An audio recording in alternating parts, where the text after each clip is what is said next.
when a woman or a man is looking for a relationship, I think it's important to keep in mind that you're not looking for someone to complete you. I hear that all the time. Oh, he completes me. Oh, she completes me.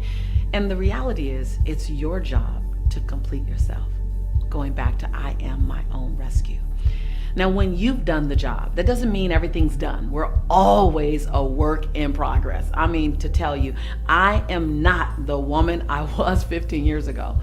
And I'm not the woman that I'll be in 5 years from now. I'm a better version of who I was. And the next best version of me is emerging. Like, if you look at it that way. But if you understand that it's your job to complete you, I'm 100% complete in this moment. You are 100% complete in this moment. Nothing else needs to be done. You can always fine tune, up level. You can always shape. You can always engage at a higher level in every area. But you have to come into it knowing you are 100% complete today. Now, a relationship is not designed to complete you. A relationship is designed to complement your completeness.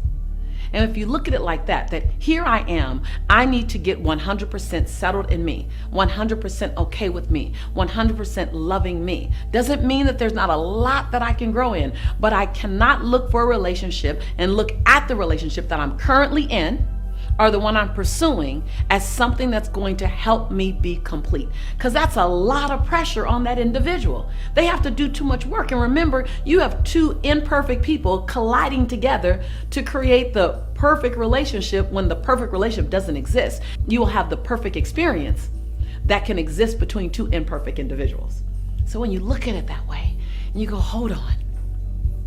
All I want to do is understand how to perfectly, I always tell people, look, I'm not perfect. I've simply learned how to perfectly manage my imperfection. I know me. I know the things that trigger me. I know the areas that I want to grow. I know, and then to become okay with telling your truth out loud, not in a therapy form, not in a dumping form, but in a sense of I own me. I own my bright light and I own my shadow.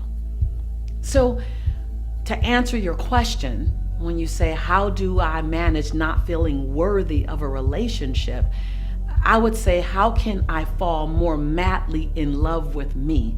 So much so that I'm ready to share the love that I bring, the brilliance that I bring, and the light that I bring with someone else. Don't look at the relationship with him yet. Don't look at the relationship with her yet. There's a relationship with you that's still healing, that's still growing. You'll see in another episode, I did the mirror exercise. I'm going to begin to give you more exercises, by the way, in my episodes. You need to have more exercises that you're doing. I want this to be the place that you come to grow, not only your awareness, but your muscles of developing self. Because when you've developed self, and you've developed self consistently enough, you'll be excited to share the woman that you've become. Now, let me be clear. There's no arrival.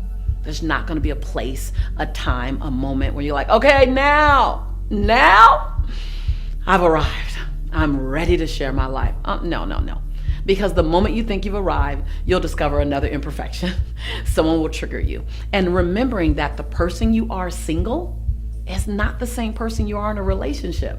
Because when you're single, you only are dealing with you. So everything is perfect. You agree with all your thoughts. You agree with your opinions. You show up exactly when you want to show up. It's when you get in a relationship that someone mirrors for you the things about yourself that you love, and they mirror for you the areas in your life that you're still impatient in, the areas where your insecurity rises up, the areas where you become a control freak, Lisa Nichols.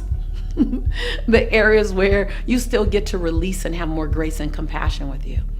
And so relationships are designed to be a dance with who you're becoming, to help you evolve to the next level, to help you learn how to set healthy boundaries, to help you say yes with knees knocking and teeth chattering and the fear of getting hurt, but the possibility of not being hurt and finding love. And relationships are designed to also help you own your voice, to say no when you need to say no, to say, hold on, can we retry that communication between us, because I was speaking from a place of defensiveness and I need to speak from a place of harmony. So that you can see that in a conversation that can get critical, in a debate, in an argument even, that you don't want to win the argument because you thought the younger you, the you of yesteryear, wanted to win the argument. Or maybe the you today still want to win the argument. Well, as you evolve, you'll realize, hold on, I don't want to win the argument. I want to reduce the argument into the nothingness that it should be. And I want to be in harmony on the other side. Because is a win really a win? If the relationship has a little bit more of a crack in it or a chasm in it, a little bit more of a loose feel because it's not tight. And so, are you worthy of a relationship? Absolutely. Are you growing to be a better person in a relationship? Always. Use the relationship as a sharpening tool. Don't expect perfection to arrive to the relationship, because that's definitely not them and it definitely is not you. Allow the perfect experience to just begin to gel in the relationship. But that requires open dialogue and communication. That requires ownership. That requires surrendering to how you feel, even at the fear of your feelings being exposed. That requires you being willing to shut up. Being willing to not have to get the last word. Being willing to hold the space to what does this partner need? What does my partner need underneath their words? Because there's always an unmet expectation, desire, or need under the words of frustration, under the words of fear, under the words of anger is something that they actually need, desire, or want. Go find that.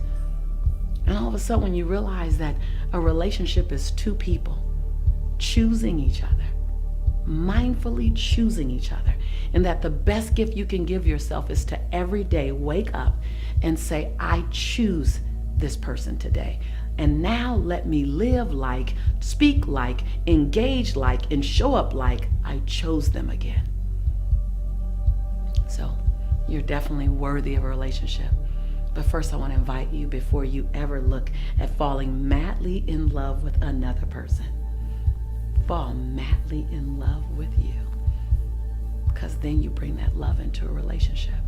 And your love for you is the first demonstration and the first example of how they are supposed to love you.